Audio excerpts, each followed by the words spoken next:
Hi everybody, my name is Bruno. I'm so excited to be here after, not being in this position here for 8 years. So today I'm going to talk to you a lot about transitions and undesigning and kind of questioning yourself, and the place that you are in any given moment in your life. I am originally from Brazil, and I grew up in a very diverse community of culture, race, color, people, music, and years later I realized how all of that came together to really shape me as a person. But, it's always important for me to kind of, take a step back and remind where I come from and how much some of those roots really impact me every day as I move along, whether it's in my personal life or in my career or, it's just, always important for me to think about that. And I'll talk more about undesigning as we go through this presentation. So it all started for me with the obsessive passion for airplanes, right? I live really close to an airport, and since I was a very young child, I would wake up 4:30 in the morning because in Rio, where I lived, all of the international flights arrived through the early hours of the morning. So all of the really big planes that were coming from the United States, from Europe, and I had a little notebook that I wrote them. They have license under the wings, and the time they passed, and that became very interesting. And in the weekends, I would ask my father to kind of take me to the airport, and I never really thought, later on, how much all of that was really the driving force for me to becoming a designer. And it wasn't just the airplane alone, it was the logo, it was the experience in the airport, it was the signage, it was how all of it came together to really create one unified experience.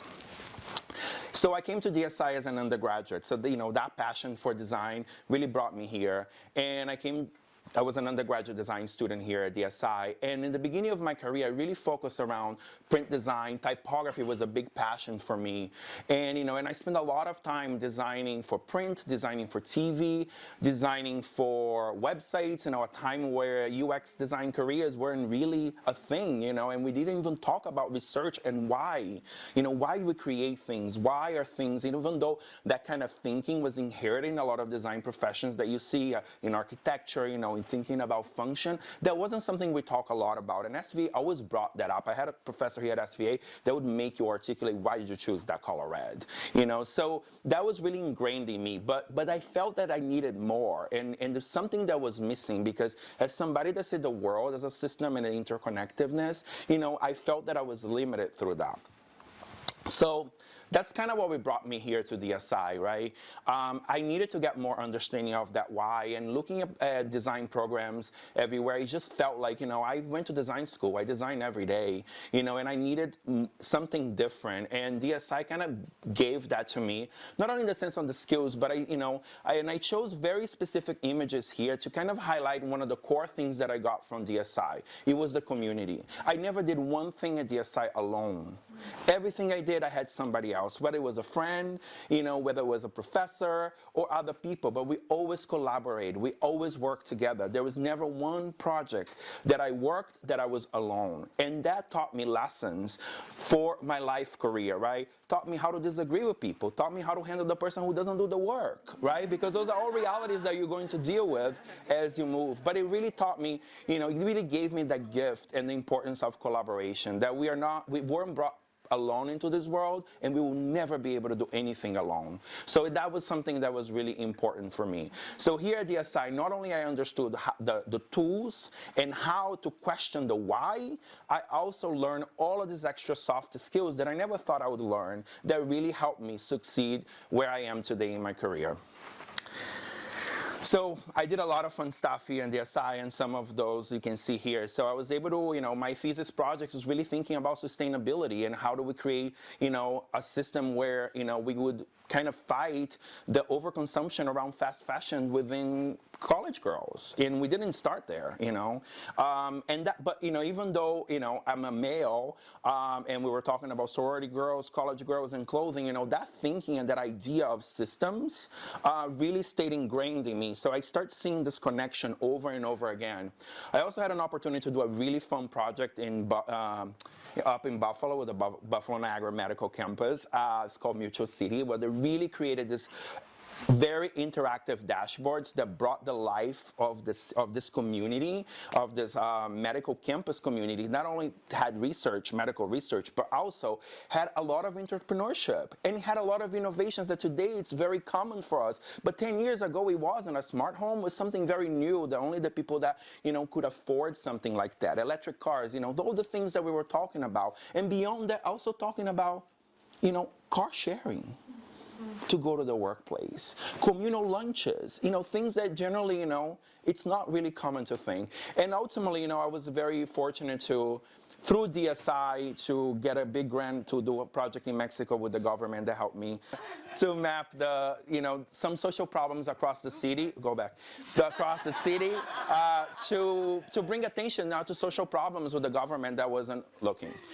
In summary, all of the skills that I've gotten here at DSI in the past really helped me, position me to take, to enhance my career. And I had the opportunity to take all the learnings that I had here in DSI, to work at Mount Sinai, where I had the opportunity to work globally with communities. I also work at Chase Bank, thinking about how to enhance finance inclusivity for people. And now I work at a healthcare finance company, which we try to promote health savings.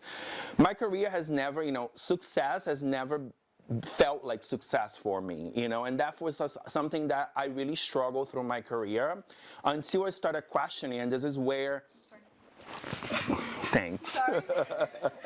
So success never felt like success for me, and I started, I mentioned about on design, and I felt like I needed a purpose beyond my work as a designer. I craved that, and I started kind of playing around this idea of on design, which is really like, how do we deconstruct everything that we know of so we construct them better? We talk about sustainability today, we talk about a lot of really important things, but we just keep optimizing the nonsense. It's important that we take that apart, we break it, and then we reconstruct with intention, and then we build it in an orchestrated way. So this kind of thinking has really, allowed me to feel like alive, and allowed me to feel like I don't need a job to have a career in design. Of course I need a job to have a living, but I don't need a job to have a career in design. And that brought me to start speaking a lot about design, to start speaking a lot about undesign. And I've been really fortunate to talk about journey management, or to how should we be translating ecosystem to ecosystems in the workplace, right? So recently I made a career transition after 6 years working at Chase Bank.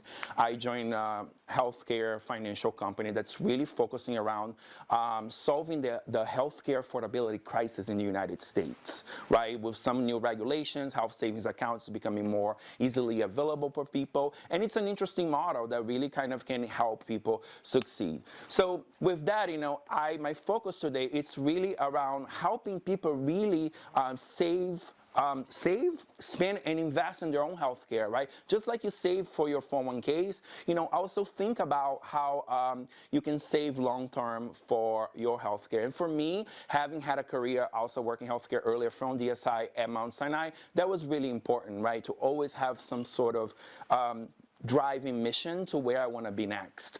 So in my current job, I spend a lot of time leading teams, product design and technology teams. And one of the lessons that I've gotten, which is something that I always try to share with people, is that people generally has this assumption of leadership being the one in control. But ultimately it's not. Your job is to empower people. My job is not to take credit for my designer's work, right? It's to make sure that they are there.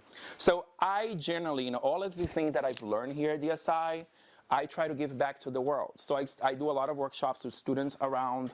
I spend a lot of time with communities, donating my time, because I need that for myself. I need that to feel alive, and DSI has given me that. I also bring the tools that I learned in DSI into all of the meetings that I have, even though if they make their people uncomfortable. When I talk about futures thinking in a room full of executives, they think I'm crazy, right? Because they all think it's a subjective. Meanwhile, we have a very clear process. And once we are able to walk them through that process and see the outcome that you can get, people have that aha moment. So, my career has not always been peaches and creams, as some would say, but lately, I've felt more and more empowered from this idea of wanting to break everything apart, from wanting to undesign everything, and question not only the things that I'm seeing by myself, because the person I am today is not the same person I was yesterday, and I'm okay with that, you know, and I'm okay just to accept my shortcomings. I talk too much. I have all of these things, and before I was embarrassed about it,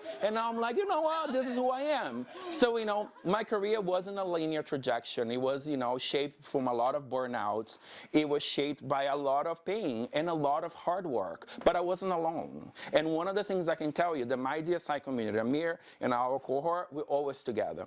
One thing I always tell my students and everybody, you know, it's important that you need to care for yourself. You can't care for other people and do good things for other people if you don't take care of yourself. So today I understand the importance of that. So I spend a lot of time with my dogs and my partner and a really good glass of wine to ensure that I have some self-care. Sometimes a little mask, you know, some face cream, because, you know, the age helps.